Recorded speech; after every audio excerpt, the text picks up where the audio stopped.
Bathurst with a single class racing is a challenge. Bathurst with two classes racing is chaotic. Bathurst with three classes on track at once, you could go as far as saying it can be nightmarish. But the Autobahn series has done it before. Granted, it's been a few years since we've seen our drivers arrive at the mountain. Has anyone held on to any lessons or tricks from last time? We'll find out soon as we get ready to watch round 6 of the Autobahn Sportscar Challenge. And you'll see it all live here on the Global SimRacing Channel. Hi, I'm Joe Peak, and with me in the booth today is Adam Lindgren and Nick Schmeg. Behind the scenes is our director, Sean Crackers Ambrose, and he's using cameras provided by Dougie Beard. Mount Panorama Circuit is often placed among the most impressive and jaw-dropping tracks in the world. Just one look at the place should make it clear why.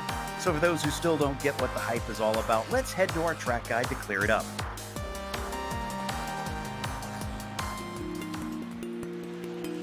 Welcome to Mount Panorama Circuit. Most drivers simply refer to this place as Bathurst, with it being located just to the southwest of the city's major hub. But most ominously, and perhaps appropriately, it's been nicknamed the Mountain. With more than 500 feet of elevation change over the course of a lap, it's easy to understand why. Though originally built for racing, it's become a street circuit over time, with the track itself used for regular traffic and featuring residential housing all along the roads. This makes this 4-mile, 23-turn course incredibly unique in the world of racing. In the past, the track has hosted a variety of types of cars, including open-wheelers. But modern safety standards means that most competitive racing has now been limited to sports cars and touring cars. However, the dangers are very real due to the incredibly high speeds and lack of runoff throughout much of the circuit. The quickest parts are the run up the mountain straight towards Griffin's Bend, and then the flat-out blast back down the Conrad Straight and into the chase. This chicane was added in the late 80s to break up the run down to Murray's Corner. But while most chicanes are derided for ruining the character of a track, the terrifying speed as you approach it and the general difficulty make it fit right in with Bathurst challenges. However, the toughest portions are undoubtedly along the mountain itself, in the notorious corners like the Cutting, Brock's Skyline, the Dipper, and Forest's Elbow. In fact, one of the more unique worries of this course is that all of these parts are so narrow that track blockages due to wrecks are not uncommon in the first few laps. The Australian fans often line the fences and hillsides to witness the daredevil spectacle of drivers trying to claim King of the Mountain. You can't blame them with how rare of a sight a track like Bathurst is today.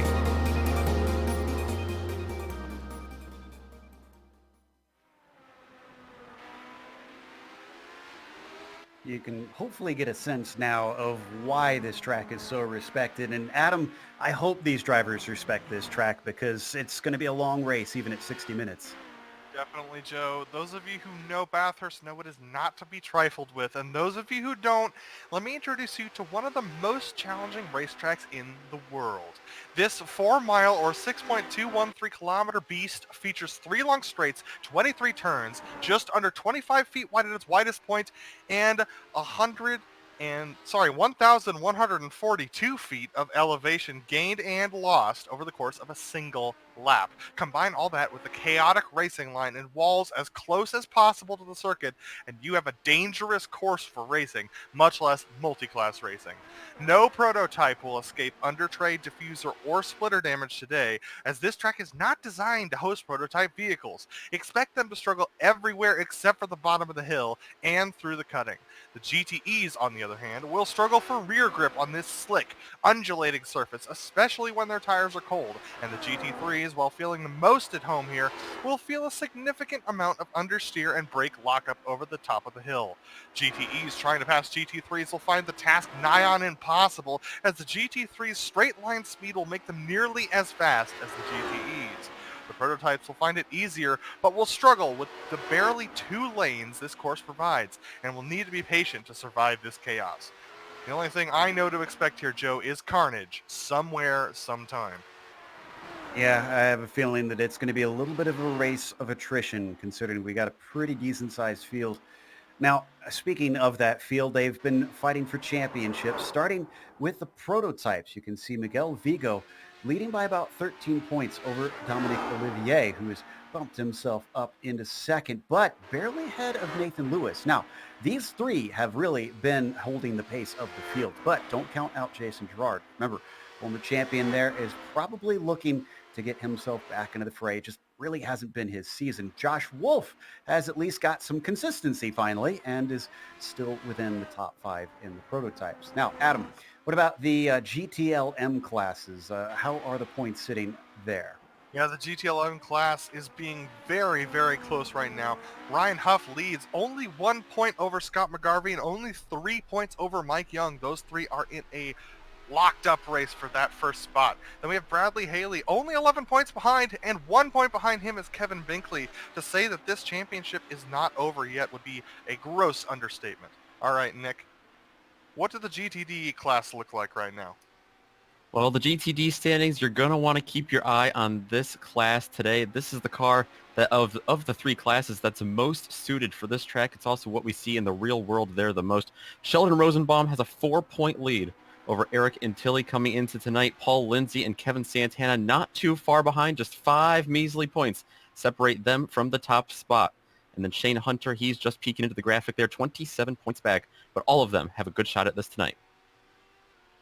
Then we have a teams championship. Now, this is a bit unique because you're not racing with a team in the same class. You must have one from each of the classes to score, and they are allowed a 4th member just to help attendance and help make it easier so that you don't have to have everybody show up every week.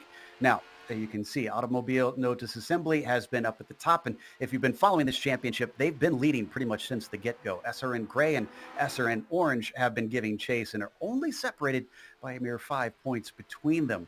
A little bit back farther down, Lap Rats hold the 4th position, and then 5th and rounding things out, Autobahn West, about 20 points back from them with Bao, Ulmer, and Rosenbaum trying to see what they can do to try to regain.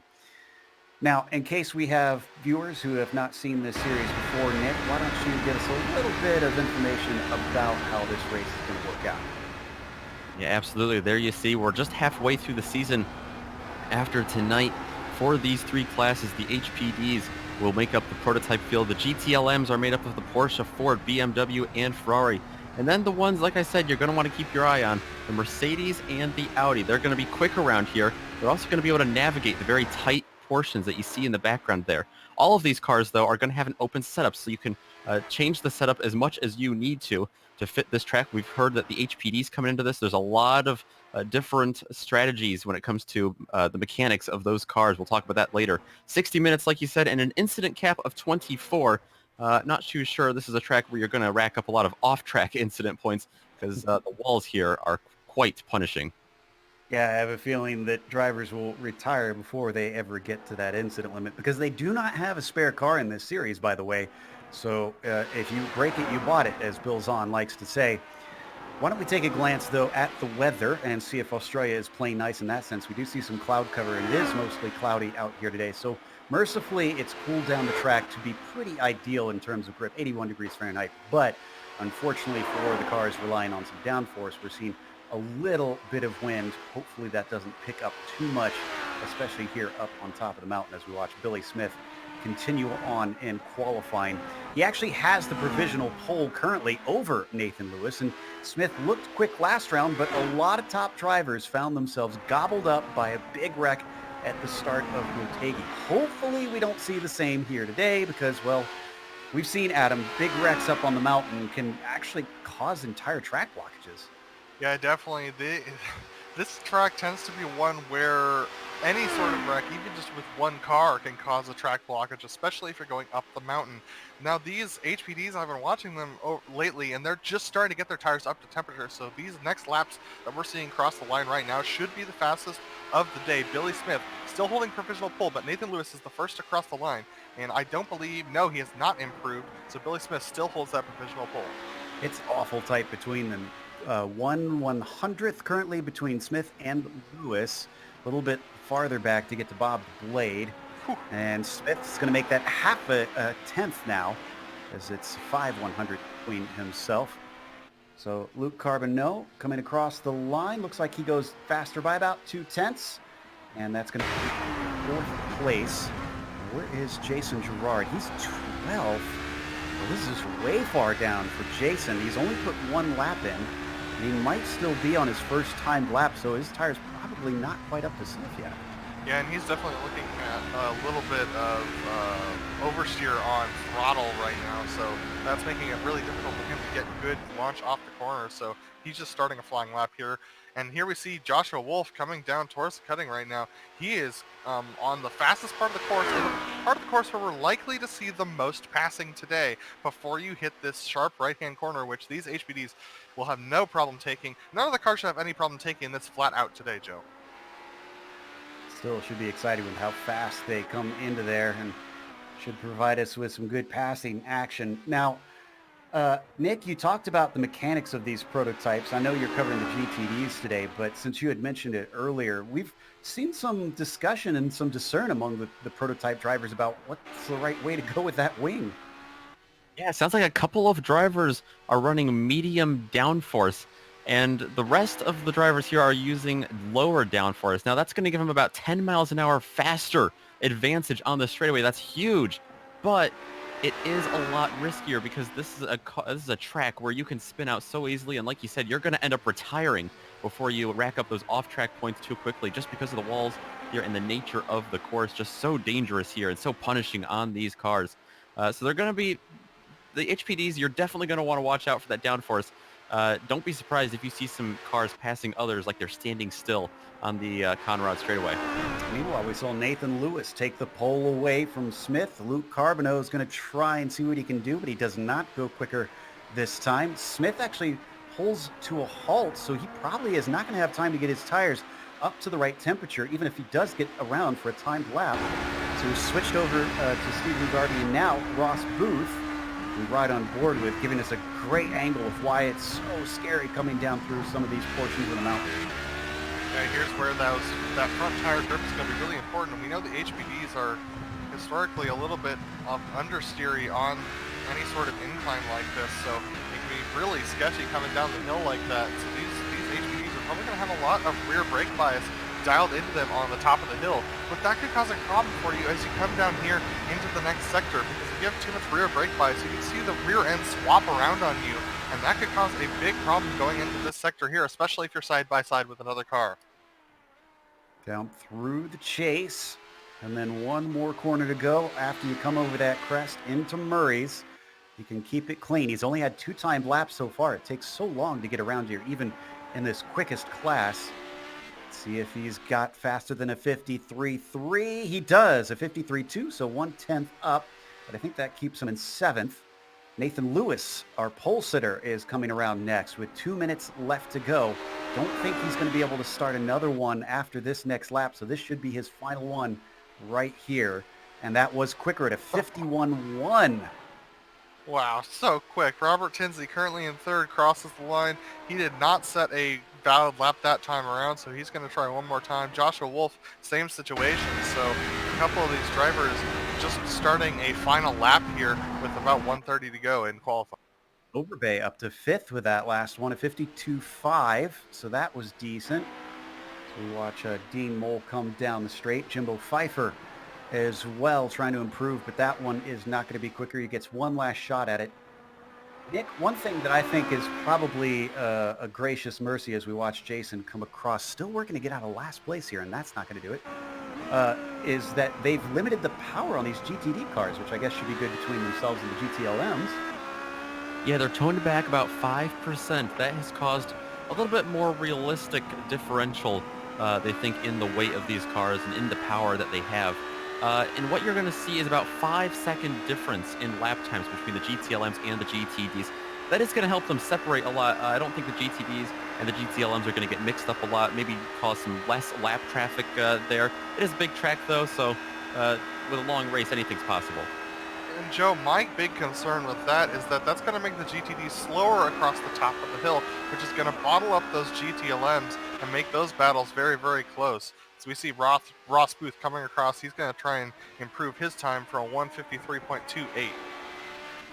Right now, he's going to be able to start another lap, 52.8. Yes, indeed.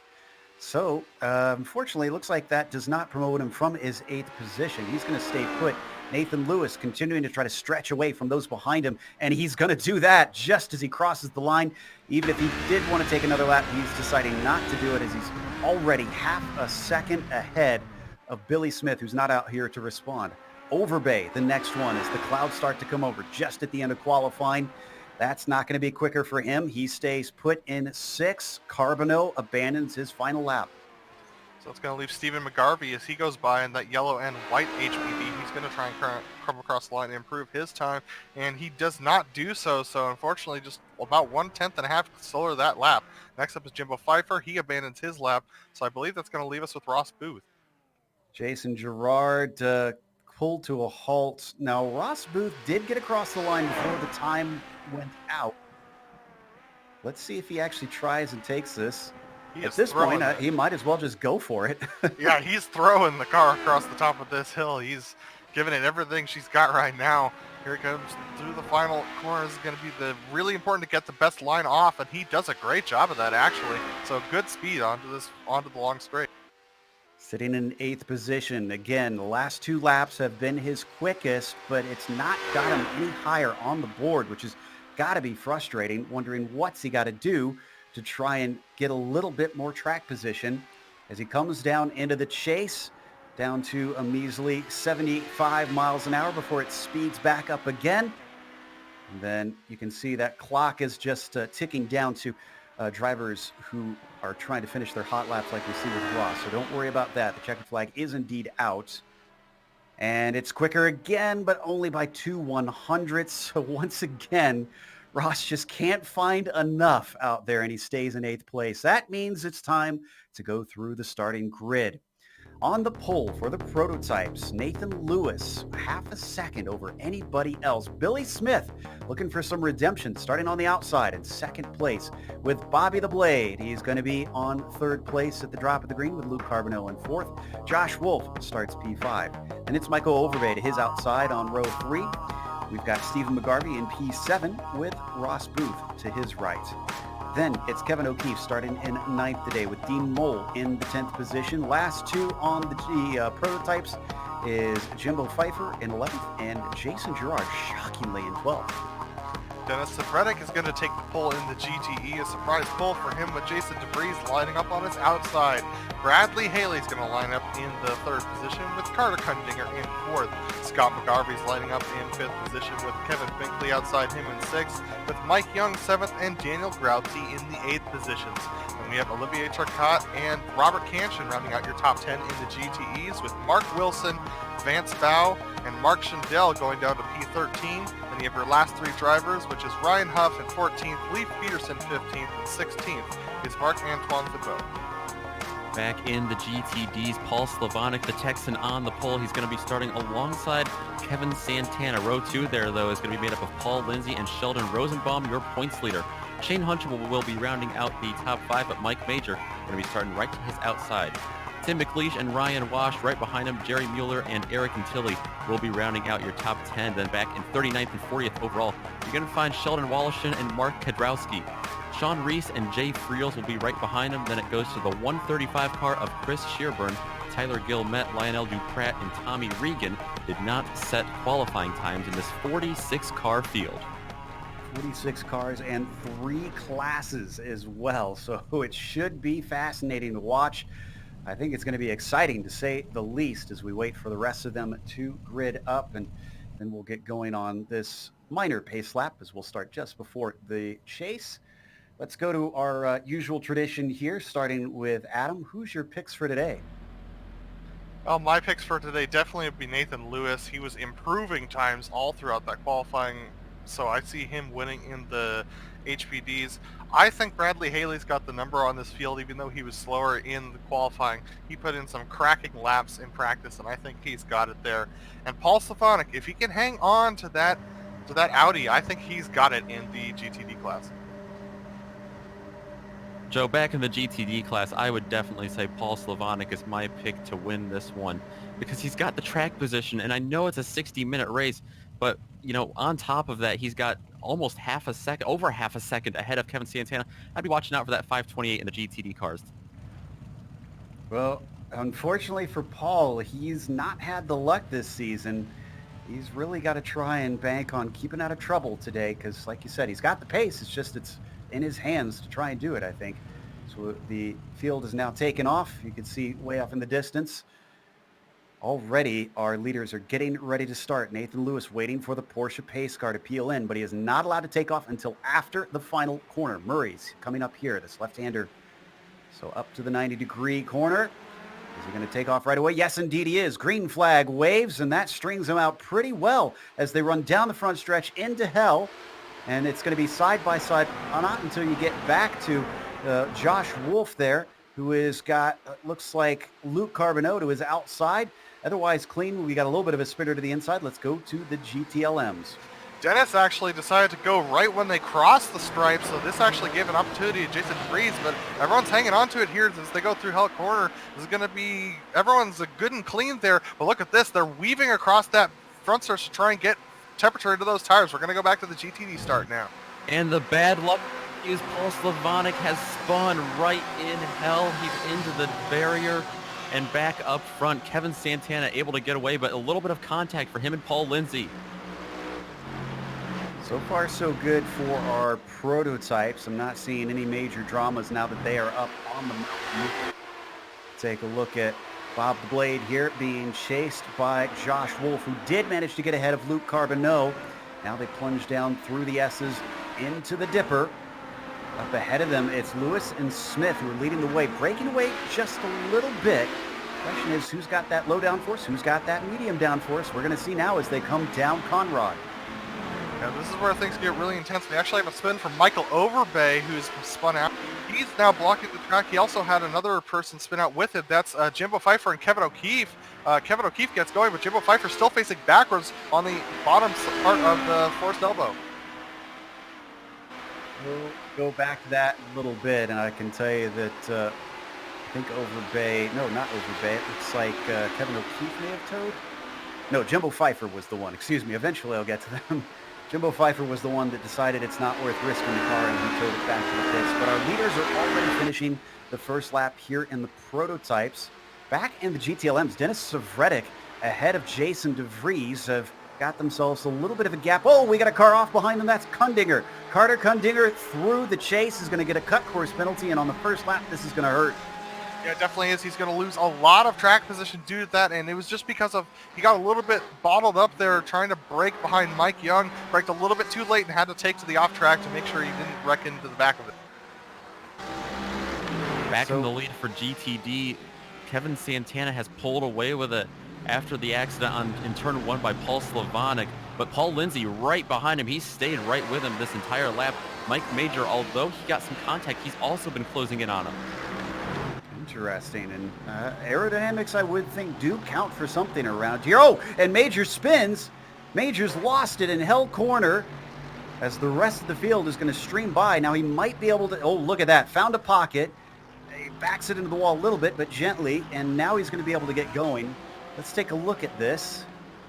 That was a great move from him for sure. He was able to spin right there and actually spun into the pit lane entrance, Nick. Yeah, it was right where Slavonic spun. Yeah, he couldn't have gotten much luckier. There's not many good places to spin out, and I'm sure he doesn't think that's a good place to spin out, but that could have been a much worse for the number 2 machine. Well, speaking of problems for the GTDs, let's take another look at that incident at the first corner. And that was with Paul Slavonic. I didn't even get a good chance to see how this started. Cold tires, Joe. Cold tires into hell.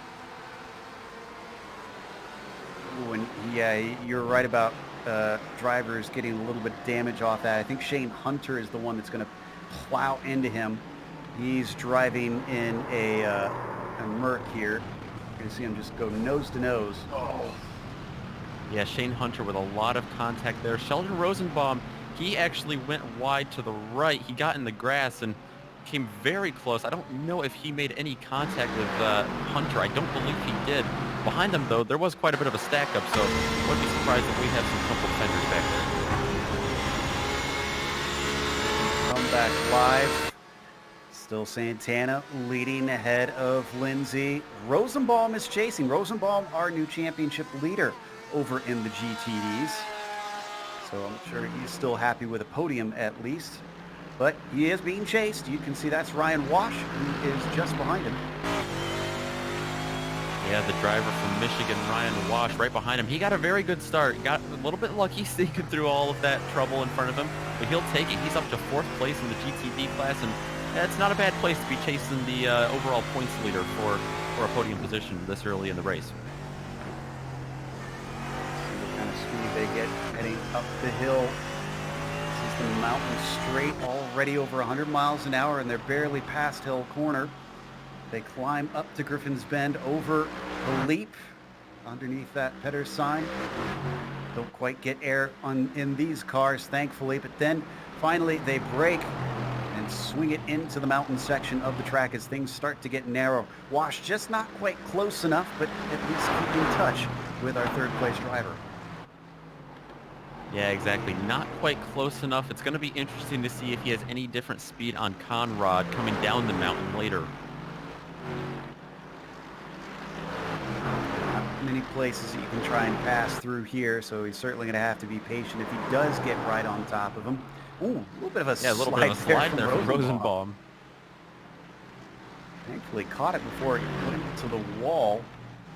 Things start to head back downhill now into the S's. Ooh, very strong behind him as Ryan Wash closes the gap, so the car looks very stable.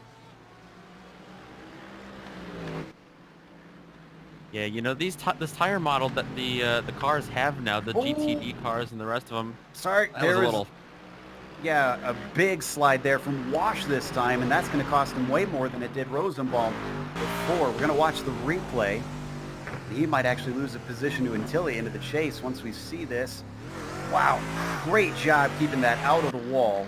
If we can actually stay here and take a look at Robert Canchin in the GTLMs, he just had a major moment battling side by side with Ryan Huff in for the 10th position in the GTLMs. They got side by side and actually made contact as they went.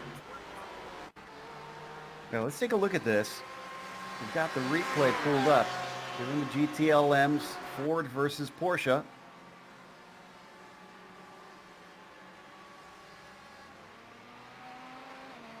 See how hard the contact is. Oh, just very, very light.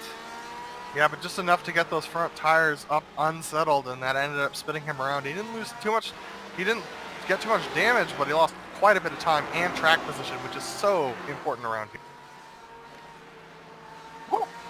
Now, we haven't been talking about the prototypes, but that's because they've all pretty much spread apart. The only battle we really got is between Carbonneau and McGarvey for 5th and 6th. Well, I guess Tinsey actually might be caught by Wolf now, too. Watch that battle for P3. There you see the two of them. That's Tinsey in the blue and white, and then the orange, white, and black. That is Josh Wolf. Actually, right now we're looking at Luke Carbonneau and Stephen McGarvey. This is McGarvey in 6th position behind Luke Carbonneau in 5th place. Stephen McGarvey has been closing on Luke Carbonneau in the last lap or so, and especially over the top of the hill. Look at the speed that McGarvey is getting on Luke Carbonneau. He's also got the better of him through most of these corners. He goes a little bit wide there as he is a little bit late on his brakes trying to get Carbonneau, but look at this. These two getting very close together. And pretty soon they're going to find themselves caught up in traffic because Christopher Sherburne's the first one up for Nathan Lewis. He's all of about 10 seconds behind, considering the speed that he's... Oh, and we got a car spun. Sean Reese in the dipper is sideways. There he is right there. He's trying to stay out of the way. This is still a really, really bad place. Oh, you just got to take a tow, Sean. This is not good. Oh, and another car wrecked up the hill. Ross Booth. We just saw it. Just barely off the corner of the screen, he slammed into the wall. I wonder if the yellow flag just took his concentration away at the wrong time. No, we got the curb. Yeah, it's so easy to do around here to catch that curve. He didn't even get to the yellow flag position. I think he was trying to slow down in anticipation that it was going to be right there, and he just ended up clipping that outside wall. Well, he's able to keep going, but that's got to be some significant damage. In fact, he's going to slow and let a few cars by, it looks like, because he does not like the handling. So we jump back down to the GTDs. Battle for P1 has started to close in, Nick.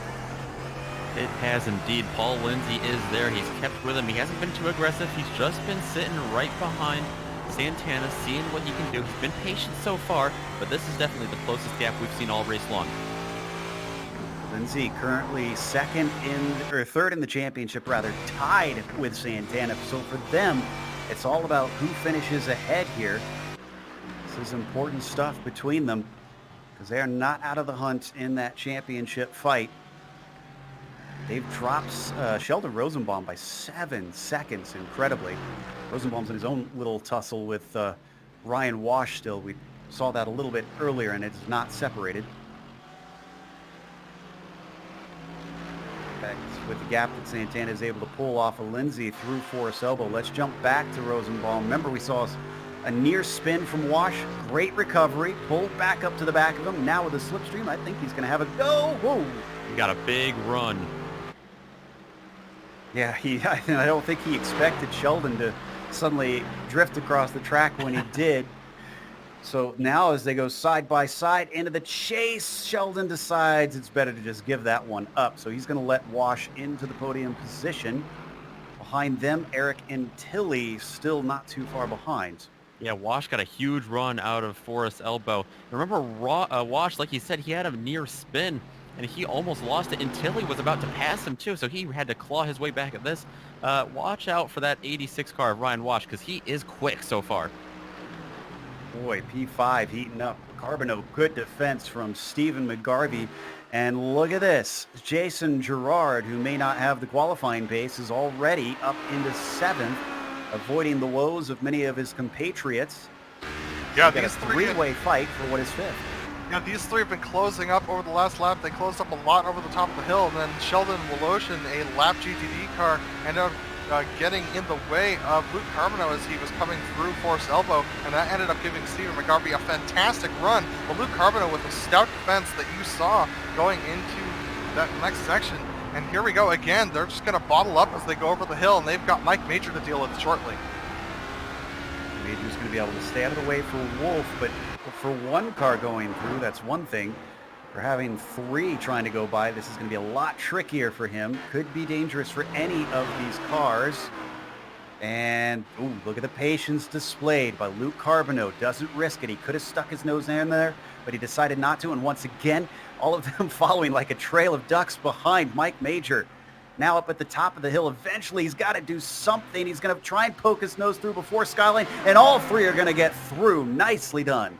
And they just lost 2 seconds to Joshua Wolf up ahead of them, so that's how much of a penalty it is to be stuck behind a GTD car across the top of the hill for these HPD. Same problems were experienced by Billy Smith, because Rob Tinsey has gotten up to the back of him now. They got plugged up behind guys like Mark Kudrowski, which means Josh Wolf has even gained some ground. They were still watching this trio being led by Carbonneau. It's going to get intense here as they go through.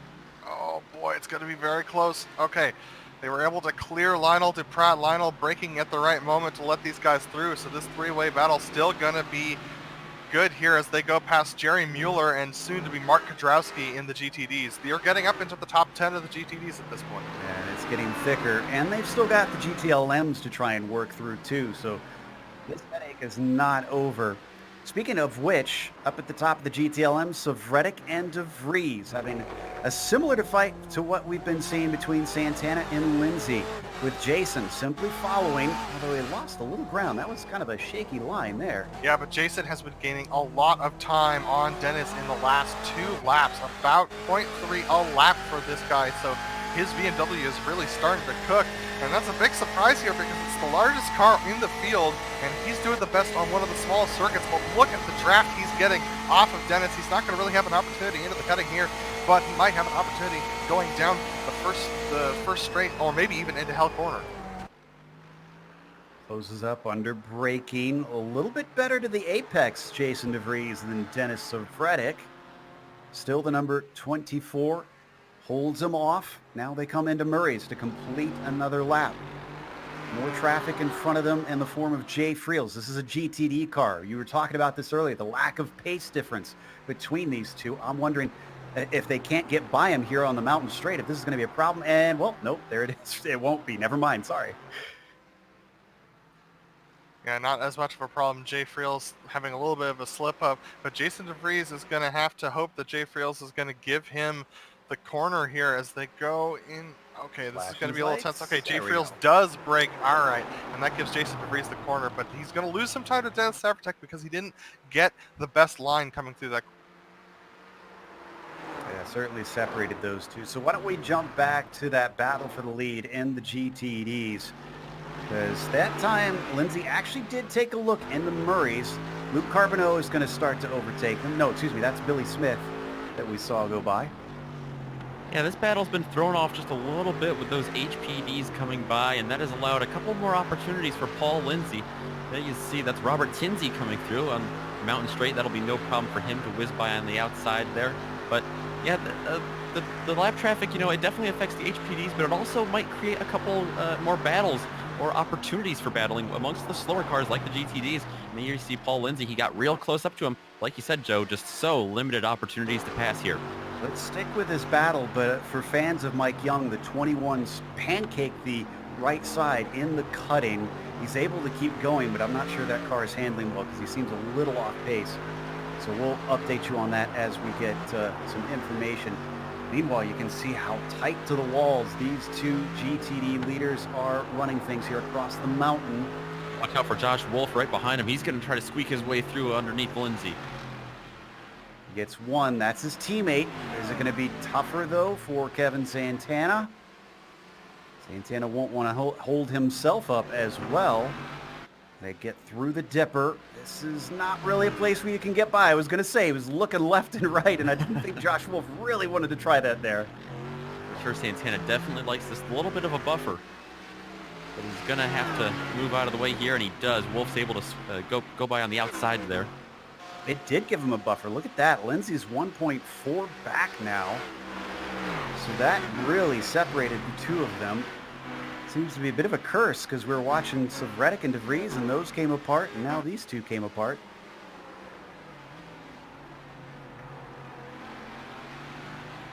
So there's a little bit of lap traffic, unfortunately, taking the line away from Santana and almost gets run into as well by Jason Girard. Yeah, this is Girard and Carbonneau. They're battling for the 5th position, and Stephen McGarvey's actually fallen about a second off of these guys, so a little bit of trouble on the top of the hill for him has put him behind them.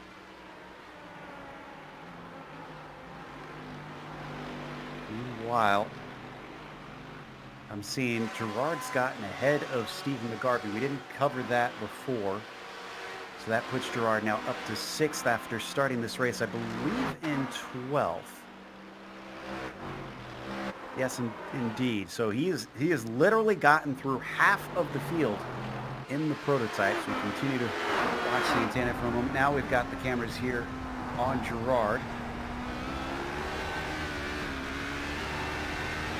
Yeah, Girard's being followed closely by Stephen McGarvey now that McGarvey's been able to get his tires back under him. Here they go around Mark Antoine, and this is going to be really intense between them. Mark's going to have to go out to the outside of the corner here. He's going to actually stay on the inside. This actually holds up Stephen McGarvey as he goes by. That was very close there. The risks that these drivers have to take around here in this series just astonishes me, and it hasn't been too bad so far. We've had a few wrecks, but really not much in the way of multi-class traffic, you know, knock on wood. Meanwhile, I hear that Antilles might have a bit of a battle. Yeah, this is another battle that's been manufactured just a little bit because of the lap traffic. Antilles not able to navigate well with the HPDs. They held him up, and Tim McLeish really closed in on the 35 in front of him.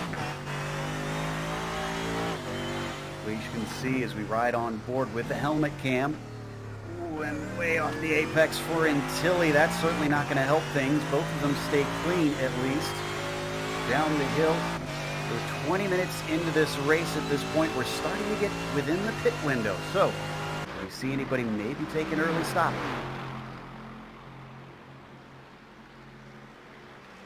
Yeah, Joe, I would expect that most people are going to try and take this as long as they can go, because if they do collect any damage during this race, they're going to be able to do a little bit of repair on it while they're in the pit.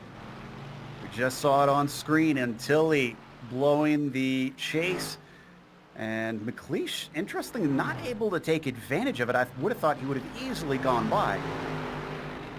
Yeah, not too sure what happened there. I think he backed off, maybe a little bit afraid that until he was going to spin back onto the track. So they'll continue on as they come back up the mountain straight one more time, and not quite close enough to let the draft pull him in. McLeish is going to have to hope to regain that. Now, let's head up to Carbonell once again, because 5th place in the prototypes, still a trio, and it's still Gerard and McGarvey following him, but they're dealing with a lot of traffic right now, and they're on the mountain portion. Yeah, McGarvey has gotten massively held up between Mark Wilson and Mark Schneidel. So the two Marks holding him up, he's now lost about 3 seconds to these guys who you see ahead. Jason Gerard only half a second behind Luke Carbonneau at this point. Jason Gerard, could he get into the top 5 here?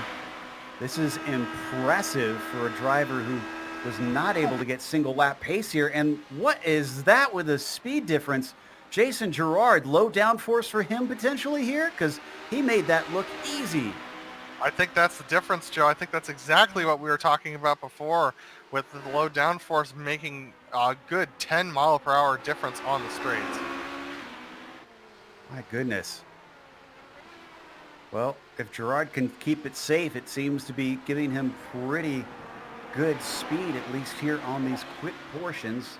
Back up the hill, he's going to easily pull away from Luke Carbonneau, and there you can see already stretching in Luke, trying to stay within the slipstream to get whatever he can out of that. It's just not going to do a whole lot of good. Now let's jump back to 5th in the GTLMs, because I see that Kevin Binkley, Daniel Gralty, and well, how about this? Mike Young back in things a little bit, although slightly farther behind. They're plugging up our leader. That's Nathan Lewis in the mix here. Nathan Lewis being very patient trying to get by these guys. He's going to go to the outside there of Daniel Gralty. I think he's going to wait on Kevin Binkley until they get past Forest Elbow here. That would be the intelligent move for Lewis. He's just been playing it really safe. He's been losing time, yes, to Billy Smith, but he's been making sure to keep that nose clean, and that's really important in these HPD cars with the amount of aerodynamic reliance they have. You can see it's closing up between Young and Gralty, though, and I think Young might have something in that Ferrari. Yeah, down the straight, he is pulling him in, but are we going to go 3 wide? It's awful hard to do that here, Billy. Oh! Yep. Oh!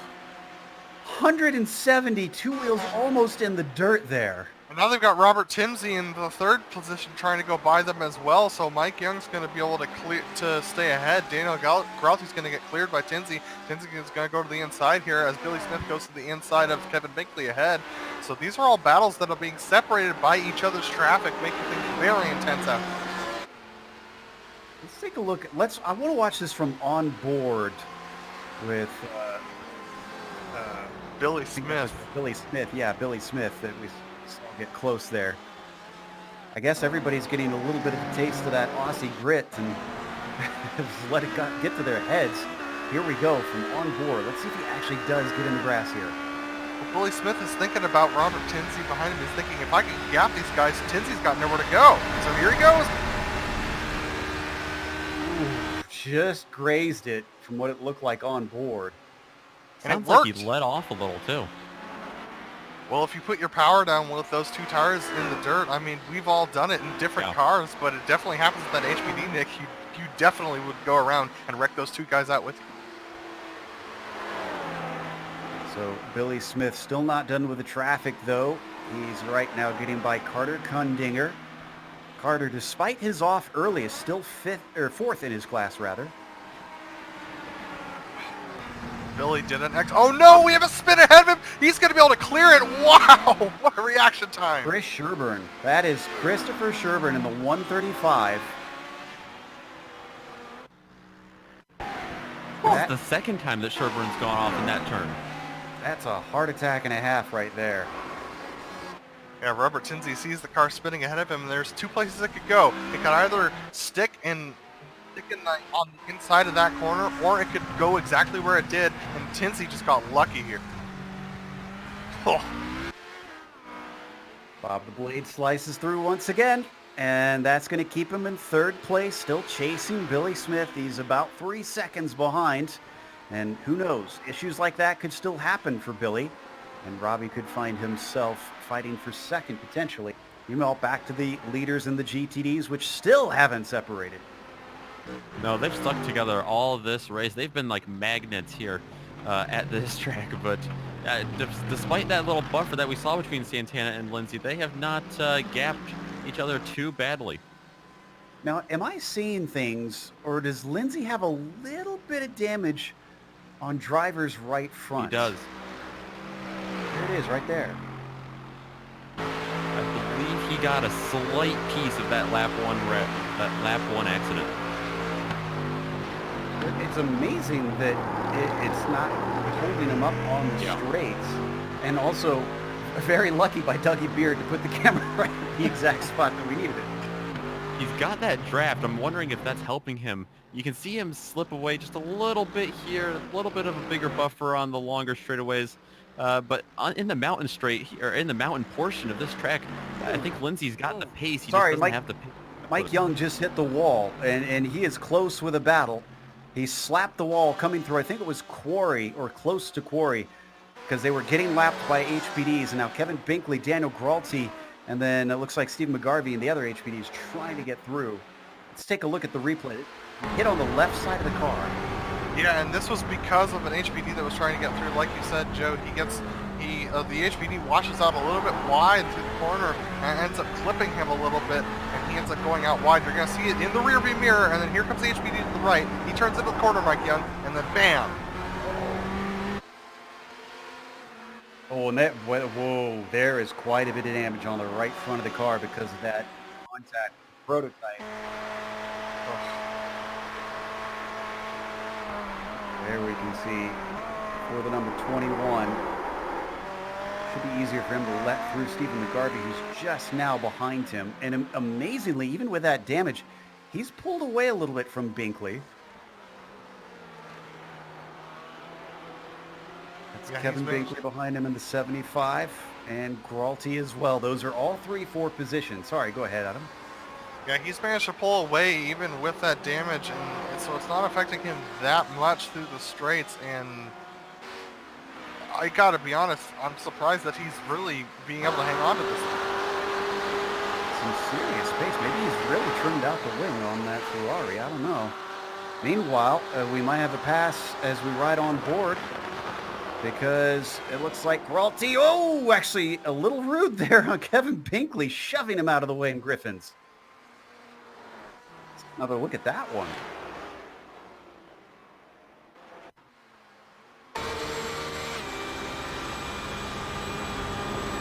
Take no prisoners, move out the way, taking this spot. Yep, he just moved out there and just took it. That's a really...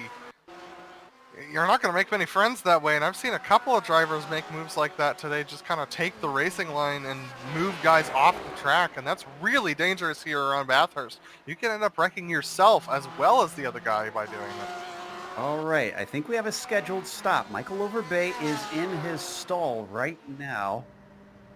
I just saw, trying to figure out, Sean Reese. Okay, so Reese is probably not scheduled. I think he's just getting back out on track, because I believe he's one of our drivers who had a big accident before. Meanwhile, we got a pass going on between Gralty and Binkley once again. Is it going to be a repeat but flipped, because they're coming down to the chase? Onto the other portion of the track, to the inside. Gralty way later on the binders. Is he too late? No, he times it perfectly. Wow, that was as close as, that's as deep as you could go on the brakes there for Gralty. He was just sliding it through there. Our fourth place in the points championship for GTLM is also taking his stop. Bradley Haley electing to split it in half. Stick with this battle, though. I think it's probably a good call. Yeah. I think Haley made a good call there. Just he was in the middle of some lap traffic and decided to get out of it. He's got a nice big cushion that he's going to get himself into right now as we watch this battle between Gralty and Binkley. interesting development is that Servetic has pulled away from Jason DeVries by about 3 seconds up at the top of the GPLMs. Though he's holding up quite literally a string of prototypes behind him. Oh, did something happen? Lewis! Lewis is off! And he tows! In the dipper, Lewis is in the wall. Is this of his own doing? Yes, it is, Joe. This something. No, it's not. No, sorry. He got into a wreck. It was in the dipper. He hit, There was a wreck ahead of him. Mark Kudrowski. 2 GTDs, yeah. This is Kudrowski and Reese again. nowhere Lewis to go. Here we go. Nathan Lewis, you're going to see it. He's just going to see it coming. Yeah, I mean, he'll see the yellow flags, but he has no idea necessarily where these cars are. And on top of it, the car directly in front, yeah, there you see, hits moments before he gets there. He sure tried to squeak through. Just not enough room. He probably needed just about a foot more. On both sides. Oh, wow. And then he tried to steer as he was coming down through Forest Elbow, and the car was having none of it. And we have a pass for P2 and GTD. Jason Gerard and Joshua Wolf. Jason Gerard getting by for P2 in GTD, and now they're, sorry, not GTD, rather HPD. There we go. I'm going to get it right one of these days. Joshua Wolf, though, is not willing to give this up because he knows that he's got that silver medal in his pocket here if he could just get by Jason Gerard. As Jason Gerard pulling by on the straight, look how much speed Wolf has. He's right on his tail.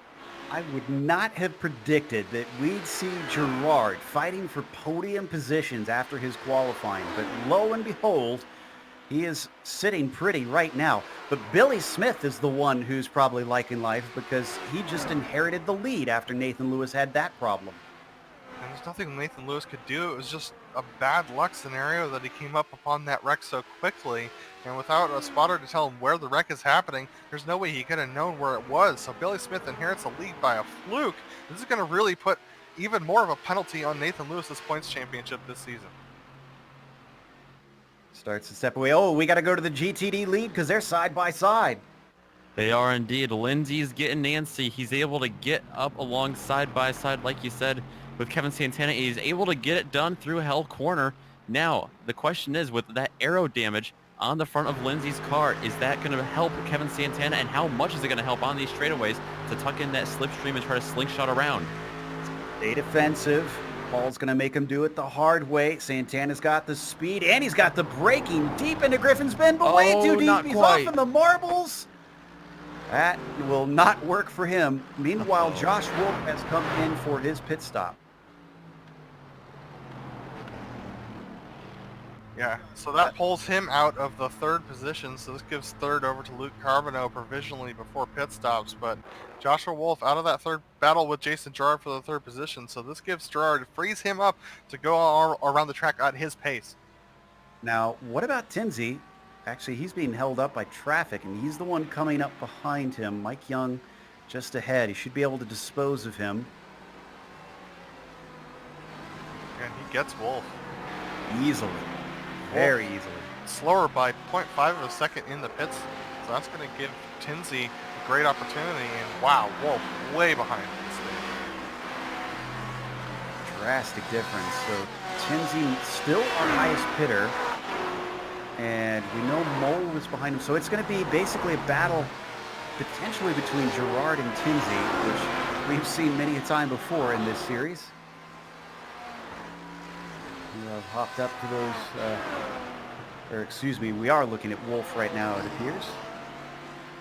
He's stuck behind Daniel Gralty. Back in the GTDs, Joe, keep an eye on Kevin Santana. He has not left Paul Lindsay. Just because he had that little slip going up the mountain doesn't mean he was able to recover. He's right there once again, and I wouldn't be surprised if he gets another big toe going uphill. Making life very annoying for Paul Lindsay and that number 70. Both of them not quite the perfect line through Hell Corner as they get up to speed 120 miles an hour. Now look at him weave. Look at him try to break that draft as gently as possible. Santana's too wise for that. He stays with it, but he's also not close enough. Also, I see Smith and Carbonneau now in the pits. Girard continues on, which means he's actually leading the race now when he started last on the field. Billy Smith into the pits. Looks like he's going to take fuel only, it appears. So that's a very interesting strategy call from him. Luke Carbonneau in the pits as well. We're going to see him pull into his box. Does he go up on Jax? No, he does not. So fuel only for him as well. So most of these HPDs decide to take only fuel this race. Smith back out, so he's now going to take over from that highest pitter spot. Luke Carbonneau going to be jumped by Tinsey. So we take a look at Jason Girard. In fact, he is now the last of the prototypes that needs to pit. Looks like Dean Mole is in. Of our 8 prototypes still running out of the 12 that started, we're waiting on 1 for the fuel and potentially tires. And it looks like Kevin Santana just hit the outside wall coming through Forest Elbow quite hard, coming onto the Conrad straight. Let's take a look at a replay on that, because that 666, you're He right. did. I'm going looking it back, and he smacked it.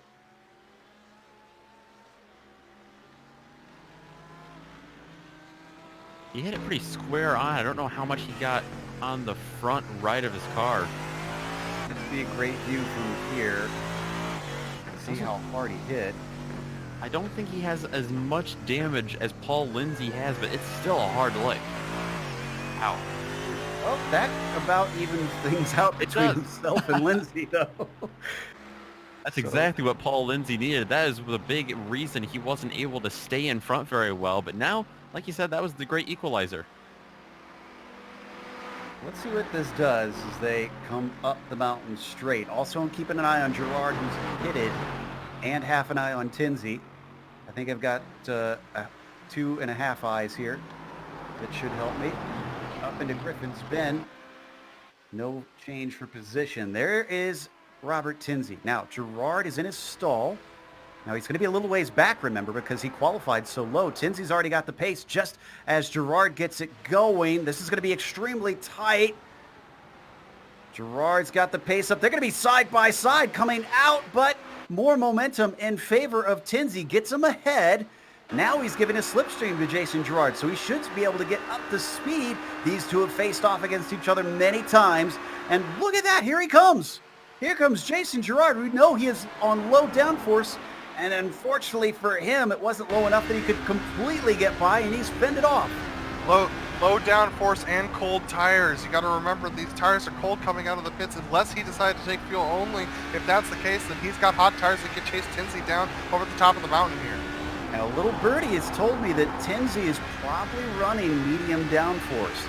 A complete well, not complete opposite, but a different strategy from Jason Girard. And so we should see them strong on different portions of the track. It'll feel like a complete opposite when you're going down those straights, especially Conrad with how long it is. It's one of the longest straights in racing, and we're going to see how much that affects him. Jason Girard losing time over the top of the hill, about 0.3 seconds, but you'll see him gain it all back and more here as they go on to Conrad, even with the draft of Jason DeVries, the leading GTLM ahead of them. I almost feel like, Adam, that this is ideal for Robert Tinsey, actually, because he needs this track position. It's going to be almost impossible to pass Girard in a straight line. So as long as he can keep him behind him, I'd say he's got the upper hand. I would agree with you there. Oh, he's a little wide coming through the chase, though. That's not going to help things. Nope, and here comes Jason Girard. He's going to look for any opportunity here as Jason DeVries comes into the pits from the lead of the GTLMs. He's got quite a lead, so that probably won't be ripple effect there. But look at this. Robert Tinsey, though, with that medium downforce can get through these corners quicker, but Jason Girard gains it all back on those straights. But now Tinsey's got a draft partner of Eric Antilli ahead of him, the 5th place GTD. I bet you he's going to use as much as possible. Look at him duck in behind that GTD, trying to speed himself up. It might be just enough. 163 miles an hour compared to the nearly 170 for Girard, and that saved his bacon. Meanwhile, Nick, I see you spotted some of our leaders in the GTD have come in. Yeah, the top 4 actually came in, and it was a much, much quicker stop for Paul Lindsay than it was for Kevin Santana. That gap is huge now. Ryan Wash and Sheldon Rosenbaum also came in. Rosenbaum is actually just leaving the pits, but so that will hand the lead over right now to Eric Intilli. I wonder if this is a no tires call for Lindsay. And Yeah, Kevin it very may well have been. I don't know if it was. I don't know if they were getting damage repaired either. I didn't know if... Oh, that's a good point. Yeah, it could have been that something... Santana elected to get it banged on, and Lindsay just said, screw it, and I'll pop back out to the track. And I wouldn't be surprised, Joe, if Santana opted for tires and to get that damage repaired. He's going to use that time anyway, but Santana actually just now is into the wall coming down the hill, so he has repaired that damage, but it's going to be for nothing because he's got that dent right where it was. Bit of a moot point. Santana is in third in that class. So let's take a look at the replay. And it is exactly where it was before. It wasn't a huge hit, so I think you can keep going.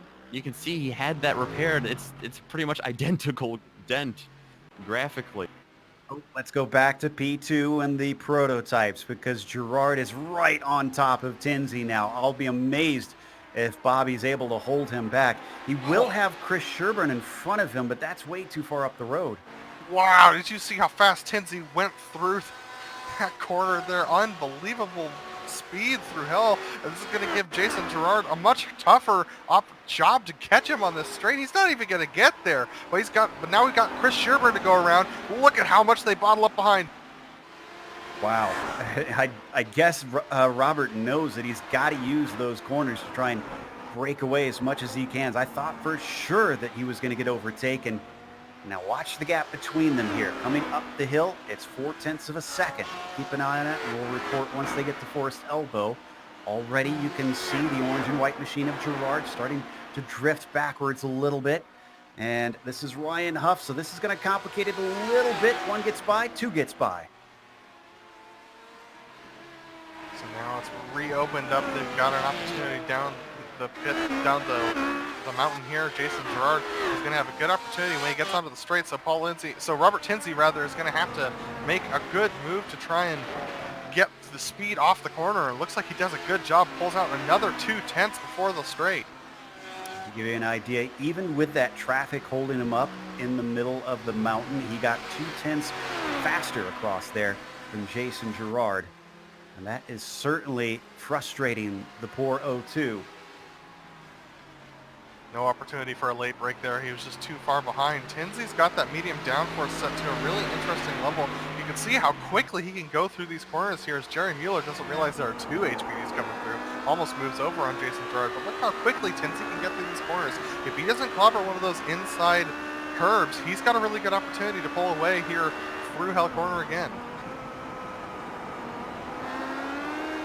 Once again, taking his speed through as much as possible, but I think Jason Gerard himself is trying to start chucking it in there just to see if he can stick with him where he needs it to start to get up to speed. And just as he starts to catch, he runs out of straightaway. All of this is happening behind Billy Smith by about 6 seconds. Ooh, more traffic. Cancian ahead of these two now as we take a look at our leader in the prototypes. And boy, it got a little sketchy there with Robert Cancian holding up our second and third place prototype cars. They're able to get through cleanly, though Jason Gerard has lost all of his speed, so Robert Tinsey now in a good position. Something happening with Binkley.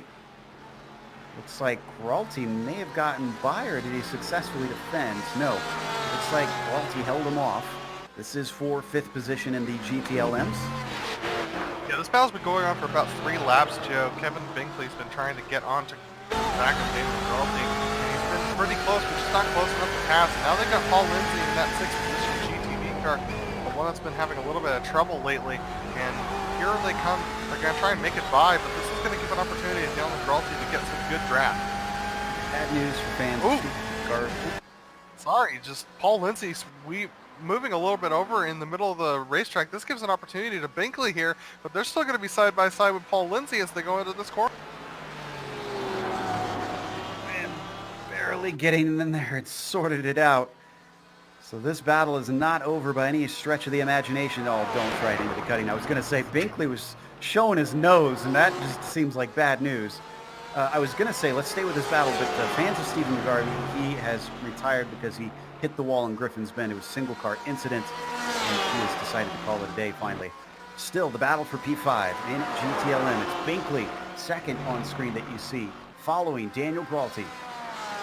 Binkley looks like he's struggling a little bit with a tight race car. That front of that car does not want to turn in. The BMW not really gripping on that front end, but look how much he catches on the downhill, using the momentum of that heavier BMW to just let the car just kind of slide down the hill. This is getting him a lot closer, but here's where Gralty's going to have an opportunity. Ooh, he locks up the front left, Gralty does. So this actually makes him slower going onto Conrad Straight. Way off the apex, and I think Binkley knows it. He's riding right in the tire tracks, drifting across the track to the racing line. That's going to give the inside for the kink, but not for the left-hander of the chase. He's got a nose ahead. Is that going to be enough? If he's brave on the brakes, he can seal the deal. Binkley is, and he's able to make it through, but he's way too hot into the corner. Oh, and contact between them. He gets nudged off course. He collects the car without hitting the wall, but that is going to allow Daniel Gralty through. Gralty gonna get that position handily now. Kevin Binkley with a mistake coming through the corner, which actually gave Gralty an opportunity. Gralty trying to take it without making contact with Binkley, and Binkley almost catches the car, but then gets contact from Gralty from behind and goes off. And look how close he gets. And then he comes right back on in front of GTD driver on top of it. We actually did have a penalty last round for, I'm trying to remember who it was. I think it might have been to Pratt for a unsafe re-entry at Motegi. Apologies to Lionel if I've got the wrong person on that, but I'll have to double check that.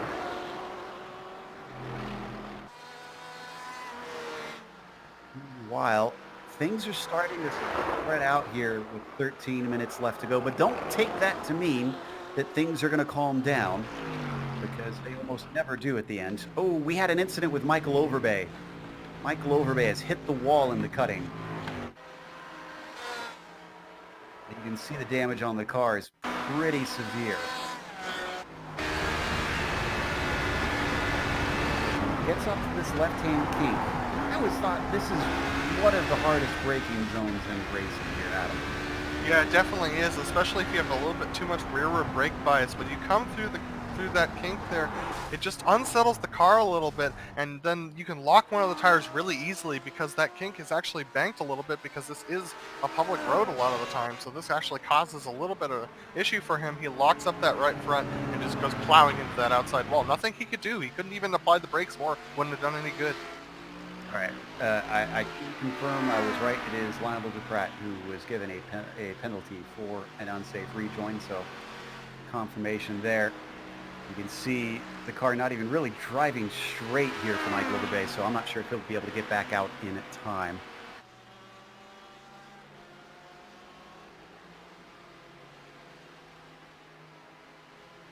What about second place in this GTD fight?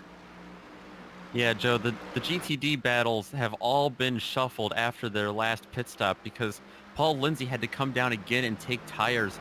He must have had damage. Kevin Santana has gone to the lead. And then second place, Rosenbaum plummeted through the field from second back down to fourth.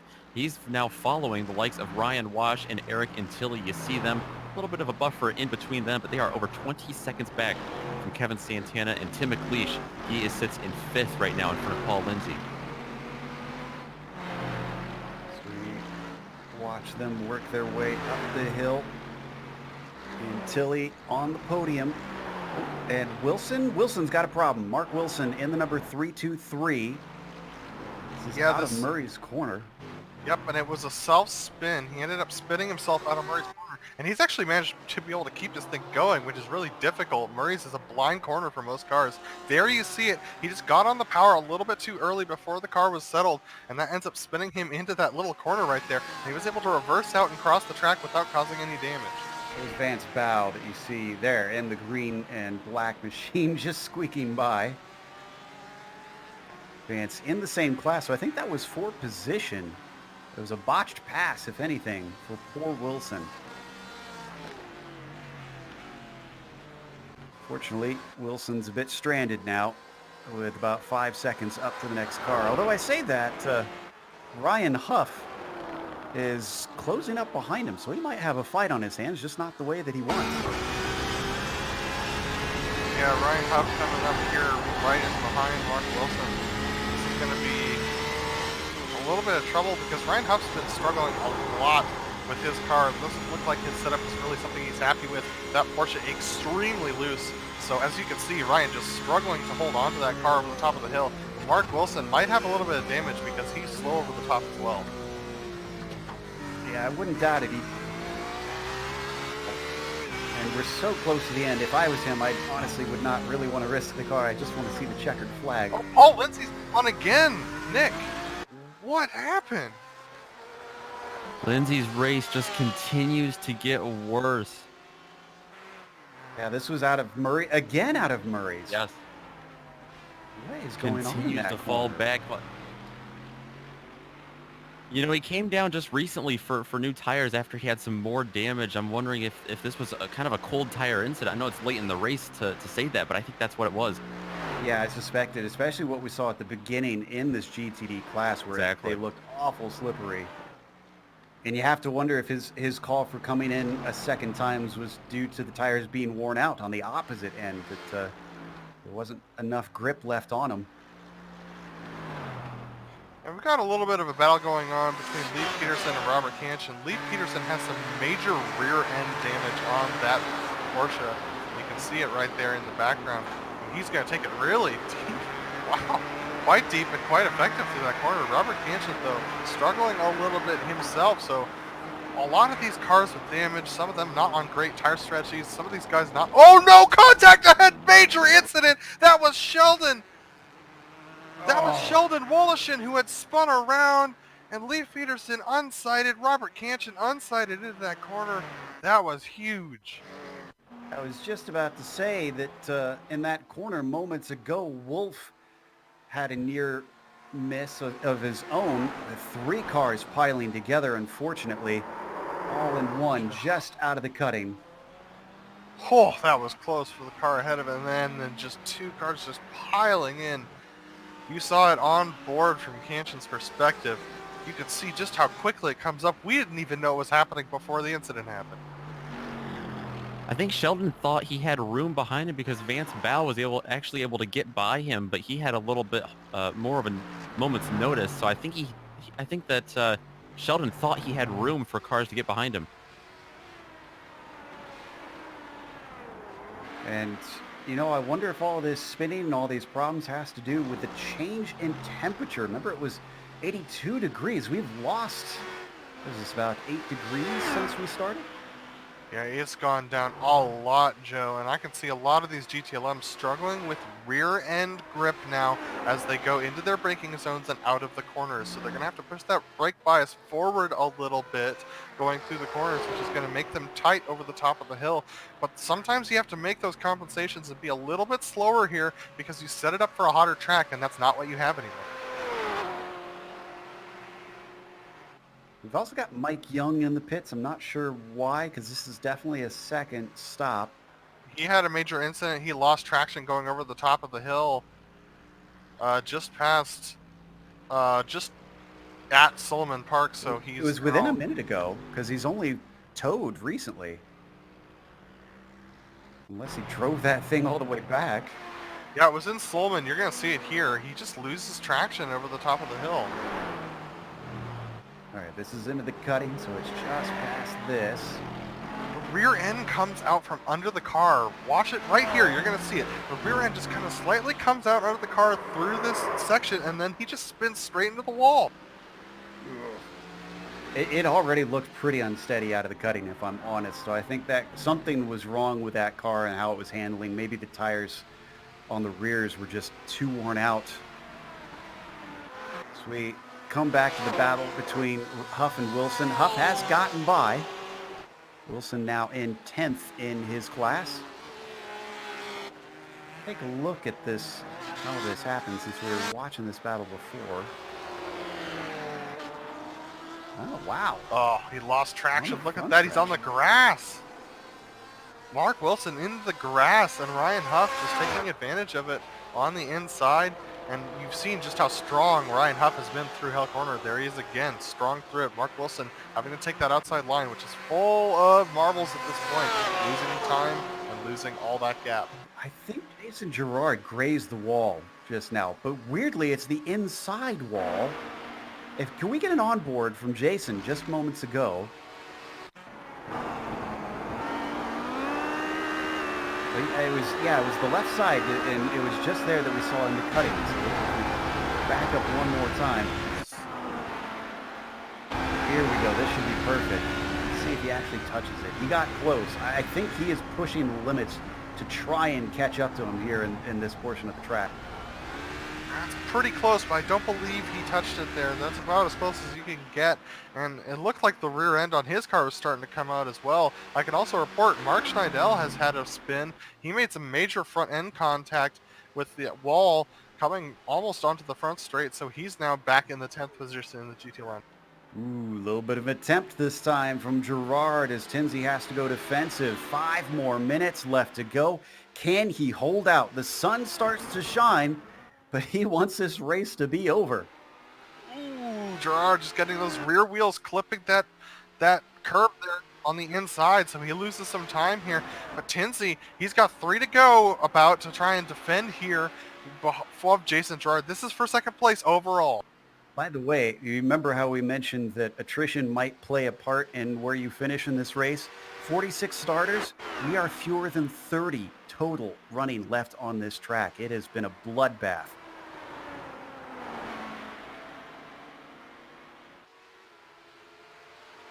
Up the hill, this is where we saw earlier Gerard a little bit sketchy through here. Is this one going to be smoother? Once again, he gets it right up to that wall. He is flirting with disaster. So is Tinsey. He was a little bit wide there going through there almost into Solomon. So this is very dangerous stuff to go through McPhillamy Park. Jason Gerard gaining and gaining and gaining, but he's starting to deal with traction issues too. So Tinsey's a little tight because of this, and Gerard's a little loose. Tinsey looking a little loose down the hill though. I think they both know that they have to take things right to the limit to keep or gain the position, depending on which driver you are. So they are just trying their hearts out and risking the car at almost every corner, which is great to see with a long rivalry between Tinsey and Gerard, to see that they haven't lost the fire. And look at how far back Gerard fell just coming onto this straight. Look at the speed he's catching. He caught up a good half second just on the straightaway there. Goodness. That's got to be disconcerting for Tinsey, knowing that one small mistake at the wrong time is going to make it just a breeze for the O2 to go by. We are 2 laps to go. Just ahead of them, Billy Smith just got the popsicle sticks. Not much longer that Bobby's got to survive. Oh, Robert Tinsey putting in the fastest lap of the race here with 2 to go, trying to hold off Jason Gerard. We don't have a battle for the lead in the GTDs. We might have one between Haley and DeVries. That's been a bit of a sleeper. There's about 2.5 seconds between them. A bit of lap traffic could bring that together. So right now, this is our best fight. And they're actually coming up to that first and second place drivers in the GTLMs. Yeah, so this could... Oh, no! Robert Tinsey getting a little bit loose there. Jason Gerard able to go through. That was almost a collision there, but Tinsey able to save the car, but he gives the position away to Gerard. Here's the replay. With the patience of a saint, Jason Gerard eventually gets what he's been waiting for, except we thought it would happen on a straightaway. Instead, it's in the cutting, getting loose, and Tinsey just watches him go. That is as close as you can get there with Jason Gerard trying to get through. They've still got a couple lap cars to deal with. This is Lionel Duprat ahead of them that you see on screen as they go through Forest Elba. Looks like there's been a little bit of a spin earlier on. Lionel Duprat just staying to the outside. Jason Gerard cleanly through. Robert Tinsey cleanly through and only 0.3 seconds behind. Was this going to be enough? Is that difference in downforce negated by the slipstream? He's not going to follow in his line. Interesting. He's going to have to get him with some almighty braking, though. That's an interesting thing to do. They're not following in the line of Gerard. He knows that that's how he can gain time. So maybe he's waiting for the last lap to try and make a move like that, Joe. We'll see. Oh, and they're going to get caught up a little bit again. This is Bradley Haley, who I was talking about, second in GTLM. He's not going to be held up with how close he is to the leader. Is he going to split them here? He's got to be aggressive. This is when Tinsey really needs to get through, and unfortunately, he has his exit compromised. Off track, that was Mark Wilson just trying to stay out of the way. Oh, I think that may have ruined the chance for the number 81. I wouldn't White put it past flag is out. I wouldn't put it past the 81 to try and get by, but Billy Smith, having taken that white flag, he's playing it very safe. He's already lost a couple seconds to these guys, but he's still just playing it really safe going over the top of the hill right now. Look how close they are. Santana's also on his white flag lap. I can report that Gralty and Binkley have been swapping positions for fourth down in GTLM, so that's going to be an exciting one to watch at the end. And I know we're giving a lot of attention to second and third, but just a reminder that Billy Smith is our leader, 7.5 seconds up the road. He may have inherited the lead, but he's been fast when it counts, and he has not given it up since it has entered his grasp. Look how hard these guys are pushing down the hill. Jason Gerard, though, looks like he's got that nailed. He gained about a 10th over the top of the hill. Robert Tinsey, though, he's going to have to get a really good exit here and draft Jason Gerard. This is the only shot he's got. He's about 0.5 of a second behind. He's not staying in the draft once again. He's staying off to the side. I don't know what he's doing. Conceding the position, Joe. To me. I guess so. Meanwhile, Billy Smith, how about this? He is going to be loving this finish because it is going to be his first victory of the season, I believe. Billy Smith around Murray's Corner takes the win here at Bathurst. Behind him, Gerard captures second from last on the grid. Tinsey taking third, exactly where he started. DeVries just behind them. A gap over Bradley Haley that he didn't have when this lap started. Not sure what happened there, but he wins today. Deep freeze the top spot. And then we head back to Kevin Santana, who is a whole 16 seconds ahead of the next car.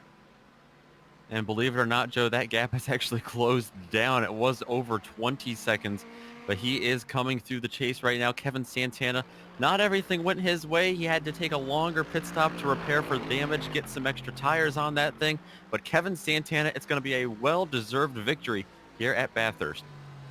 His third of the season, I believe. I'll need to check my stats. Nicely done by Kevin. I thought that was going to go away from him with his incidents that we saw on track. Who would have thought? So that's going to take us to a quick break here on the Global SimRacing Channel. We'll come back with the unofficial results as well as driver interviews. Stick around because on screen you're going to see all the upcoming races here on GSRC.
Welcome back to Mount Panorama Circuit, and up at the top it was Billy Smith going from the outside of the front row to take the victory.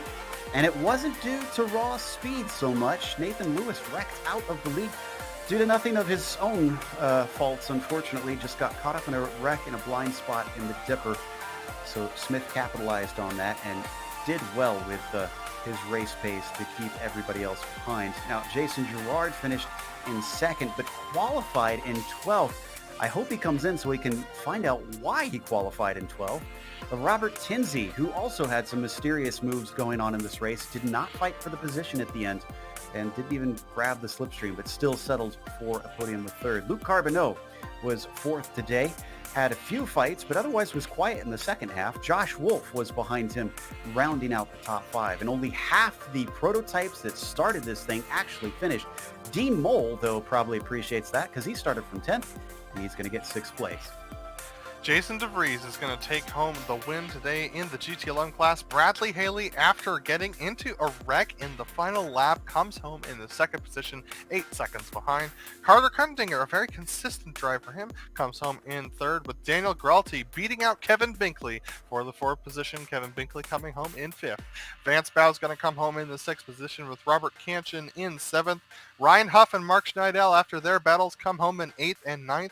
And Mark Rilson rounds out your GTLM finishers in 10th.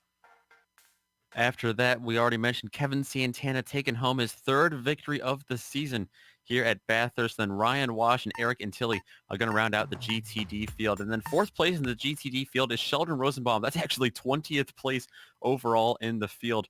You mentioned, Joe, just how many DNFs we had, but behind them, Tim McLeish, Paul Lindsay, Mike Major, all able to file in there. Jerry Mueller and Lionel Duprat, I believe, are the last finishers in this race. Behind them, look at the rainbow of colors on the left. You can see just how many DNFs we had. Yeah, way too many, unfortunately, but that's the nature of the beast here. And Billy Smith knows it. Sometimes it bites you. Sometimes it gifts you something. In this case, Billy, it didn't seem like you were really much of a challenge for Lewis at the start of this race. But once you found yourself in the lead, how did you approach the race from there? Was it a back off and just try to take it home for the victory, or was it keep pushing? Oh, thanks, Joe. Well, I knew Robert was running medium downforce, but I knew he was just as fast as me, so he was always a concern. At the start, I just kind of let Nathan, get a little bit of distance there. The aero wash is so bad in the mountain. You may not think that, but there's some of the corners we're doing 140 miles an hour through. I just didn't want to touch the wall because there's really no such thing as touching the wall, right? And so I just kind of let him run his race and hope that either he would get caught up or something unfortunate would happen to allow me to get back up to him. And that's what happened. And then after that, just trying to get some distance between me and Robert. I figured on the pit stop I would have to take less fuel, so I was hoping that would give me a little bit of breathing room. This is your first victory of the season. Now you're a little bit down in the points, but do you see yourself getting any more wins throughout? It seems like guys like Lewis are incredibly fast this year. Yeah, he is incredibly fast. I really like the changes that come out a few weeks ago. I think that really suits me pretty well. I think I've had the pace this season. It's just haven't really had any luck. So hopefully if can have a little bit more luck go my way, I think I can get a couple more. Other question is, of course, with this being an Australian track and them being so few on iRacing, we're going to Phillip Island. Do you think that knack for the tracks down under can carry over to there? I've always liked Phillip Island, so I'm hoping for it to continue. Well, we hope the best for you as well. Congratulations on the victory. Anybody you'd like to thank before we let you go? I just thank you guys. Thank John Ulmer, of course, running the league, and he's busy with some stuff dealing with the situation we have going on in the world, and just thinking about and say thanks to all those medical personnel that are out there on the front lines. Big thank you from me on that as well. And that was our winner in the prototypes, Billy Smith. Meanwhile, one cool customer all day today. Adam has caught up with Deep Freeze DeVries. Yeah, Jason, your BMW looked really strong throughout most of the day, especially once you got some heat into those tires. but in the last couple of laps, it looked like everyone was struggling with rear end grip. How tough was it? How slick was it out there? It seemed pretty even. I was running 2 minute 1.0s and point ones for about 15 laps straight, so it didn't feel that bad. Coming out of the cutting, I'd spin up the rears a little bit, but it wasn't that bad. I was fighting a bad brake pedal. I was losing brake pressure, so I had to back everything up, and that was kind of the biggest struggle for me. But in terms of the track, it wasn't that bad, and everyone was really well behaved out there, so it's a lot of fun. So as Bradley Haley was climbing up on you towards the end of that final stint, getting quite a bit closer, was there anything you were doing differently to try and distance yourself from him? I was giving it everything I had. I think Dennis especially were the class of the field, and I got a little bit of a break in qualifying by splitting the two of them. And then that opening stint, we were able to gap Brad, and I just basically maintained that. And then there was a couple of bad breaks in traffic where he took a big chunk out of my lead, but he was a little bit faster at the end, and they ripped off a 2 minute flat point four with about three to go, and there was no way I was going to run those times. Well, Jason, a fantastic win from you today, fairly commanding, and I know it never feels like that in the car, but you looked very cool, calm, and collected out there. Is there anyone you want to thank today? Yeah, I just want to give a shout out to my team, Satellite Racing. I forgot to mention them last time. Sayandra and the guys brought me in a couple years ago, and great group of guys. Just want to thank them, thank GSRC, the rest of my teammates, and everyone that makes this league so special. So thank y'all. Thank you, and that was our first place winner in the GTLMs, Kevin. Kevin Santana is up next with Nicholas Schmidt. Absolutely. I've caught up with the winner of the GTD class, Kevin Santana. That was an eventful race for you, it seemed like. Definitely. We thought you had lost it there a couple times. I was trying everything I could. Yeah, we saw you had a bit of a longer pit stop. Was that taking tires, or did you take damage repair or anything halfway through there? No, I think it was just normal fuel stop. Oh, gotcha. Just looked like it might have sent you back just a little bit, but either way, you were able to come back and take the win. So we were noticing, the GTD car is obviously slower than the other two classes here at this track. Did you have a lot of problems with managing different traffic behind you? I got pretty lucky, and most of the time I was getting caught on the straight sections. Yeah, absolutely. That's definitely going to help a big part at a track like this. But congratulations on your win, Kevin. Before we let you go, anyone you want to give a shout out to? Yeah, all the guys that put this on time and time again for us to enjoy it. Definitely. Great group of guys, great community you all have here in this series. But Kevin, congratulations. Hope to talk to you again soon. Thank you. That was Kevin Santana. Joe, take it away. You've got, looks like Jason Gerard you've caught up with. Yeah, second place finisher in the prototypes, and maybe Jason can shed a little light as to what happened at the end. Have you had a chance to talk to Robert Tinsey as to why he didn't follow in your draft on those last couple laps once you got by? We thought for sure that he would try and move over and see if he could get the spot on you. Do you have any idea what was going on? It's because there was no way he was going to pass me. He was on medium downforce and I was on low downforce. So even if he got my draft, he wouldn't have been able to pass me. Interesting. I guess we were hoping for a more never say die attitude. And speaking of which, you seem to have some extreme patience there to wait for that mistake at the end. Was that a relief when you finally got that? Yeah, he was pretty quick. Because we were on two different downforce settings. He was faster in certain sections and I was faster down the straight, and it just seemed like we were kind of equal. And obviously if he could just block my pass going down Conrad Straight, which he did at least 2 or 3 times, I'm pretty sure that he probably would have been able to hold on to it. But it just came down to him just making one mistake, and I took advantage of it. But I was still kind of nervous though, because my car was, the reason why I started in the back was because I just had zero confidence that I was going to be able to finish that race, especially on that first lap with cold tires. I was just constantly losing control of the car, and I was just like, you know what, just don't wreck the field. Just start in the back and see what happens. Yeah, and we were wondering about that because I was a bit shocked that you started in 12th, especially as the race went on and you kept moving up the field. I mean, is that the sole reason? Just trying to keep things safe at the start? Because it didn't seem like your qualifying laps were all that quick either.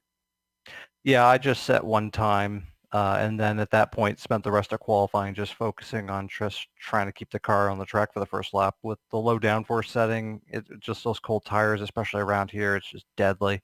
You really have to be very careful about it, and I just didn't want to be in the mid-pack, which I knew I was going to qualify in anyways, so just for the safety of everybody and just my lack of confidence, I just decided, you know what, I'm pretty sure I could start in the back and still get a decent finish, and sure enough, it worked out.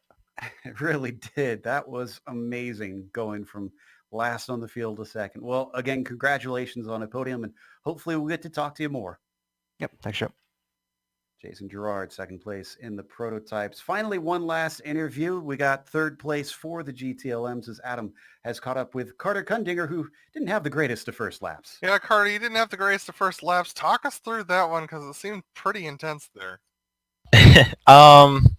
Yeah, it wasn't my brightest moment. I mean, I was up towards the front, which honestly was a shock for me coming out of qualifying. I just put together a blistering lap, and I was just running up front and just came down the hill and passed the long straight, and all of a sudden I just couldn't stop. The brakes locked up, and I just kept going. So yeah, just had to dipped it off in the grass and just had to kind of bring it back onto the road, and it was just an uphill battle from there, basically. And you also had two interesting moments at the top of the hill. One where you were dodging a sliding Audi, and then it was about the second to last lap. You actually got into the tire barriers coming right before the dipper. Talk me through those incidents. Yeah, that one was not one of my brightest moments either. But yeah, no, it was just weird. Like tonight, I knew I had pace. Everything was kind of clicking. Like it was just one of those days where just everything clicked. The setup was just working fine. My line was good, and it showed in qualifying again. But yeah, no, just the first one with Sherburne, like we were just following him. He was kind of slow getting to the downhill part. So it's just like, all right, I'll just follow whatever. And then he loses it going into the dipper. And I mean, that honestly just felt like the story of my race. I felt like I kept getting just screwed over by the slower GT3 traffic. And it was really apparent during my the start of my second stint where I believe, Young behind me. And it just felt like every time I caught the GT3s, it was as we were getting to the downhill, which is just so hard to pass. It's just such a hard section. You just have to take it single file, and I just kept having to follow the slower GT3s. And then as for the second to last lap, I was hoping you guys didn't catch that, but yeah, I just came way too quick, and I just kind of just like forgot what I was doing for a second. Just brushed the wall a bit, put a little different color on my car. But thankfully, though, it wasn't the damage wasn't bad enough to affect my race too much, as I had like a 13-second gap to the guy behind me, so I could just roll it around for the last two laps. Well, Carter, it looks like you're just waiting for one of those races where everything comes together. Is there anyone you want to thank before we let you go? Yeah, no, I want to thank all the guys at Lap Rats Racing, Paul, Josh, and Shane. Those guys are super cool. I love hanging out with them during the race. Unfortunate for Paul, who just kind of had some errors in going to the pits. First missed his pit stall, and then unfortunately accidentally took tires the second one.